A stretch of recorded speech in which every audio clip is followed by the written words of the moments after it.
নাহমাদুহু ওয়া নুসাল্লি আলা রাসূলিহিল কারীম। সম্মানিত উলামায়ে কেরাম ও আমার শ্রদ্ধেয় দর্শক এবং শ্রোতাবৃন্দ, আশা করি আপনারা লক্ষ্য করে থাকবেন, গতকাল 13 জুন 2026 সাল সিলেটে জামিয়া মাদানিয়া দারুল উলুম আঙ্গুরা মাদ্রাসার মাঠে আশ-শিহাব পরিষদের উদ্যোগে একটা সেমিনার অনুষ্ঠিত হয়েছে।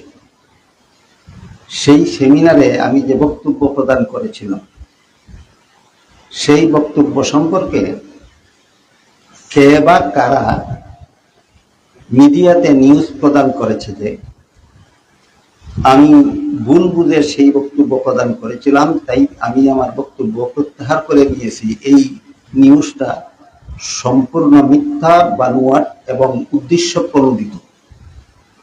আমি সেই বক্তব্য কারো উস্কানিতে নয়, কারো প্রদত্ত মিথ্যা তথ্যের ভিত্তিতে নয়, আমি সমস্ত তথ্য উপাত্ত যথাযথভাবে যাচাই করি আমি স্বেচ্ছায় সজ্ঞানে ঠান্ডা মস্তিষ্কে আমি সেই বক্তব্য প্রদান করেছি। আমি সেই বক্তব্য প্রত্যাহার করিনি।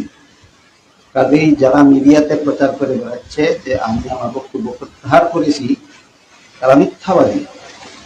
আর আল্লাহ কুরআনে বলেছেন, লানাতুল্লাহি আলাইহিল কাযিবিন, মিথ্যাবাদীদের উপর আল্লাহর লানত। আরেকটা ব্যাপার হলো, এই বক্তব্যের পরে কোনো কুচক্রী মিথ্যাবাদী নয়, আমার কোনো হিতাকাঙ্ক্ষী আমাকে এই মর্মে অবগত করতে চাচ্ছেন যে আমি একজন বিশিষ্ট আলেমের যে 2টা বক্তব্যের উদ্ধৃতি দিয়েছি, এর মধ্যে বাবুনগরের বক্তব্যটা ছিল তার পরবর্তী বক্তব্য, আর দ্বিতীয় বক্তব্যটা ছিল তার পূর্ববর্তী বক্তব্য। এ ব্যাপারে আমার কথা হলো, কোনটা আগের বক্তব্য আর কোনটা পরের বক্তব্য সেটা দেখার ব্যাপার হলো বক্তব্য দুইটা একটা আরেকটার বিরুদ্ধে, বক্তব্য দুইটা একটা আরেকটার সাথে সাংঘর্ষিক।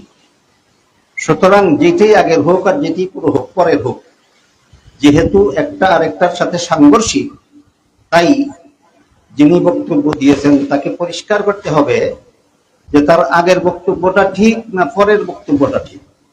আগেরটা ঠিক হলে পরেরটা প্রত্যাহার করতে হবে, পরেরটা সঠিক হলে আগেরটা প্রত্যাহার করতে হবে।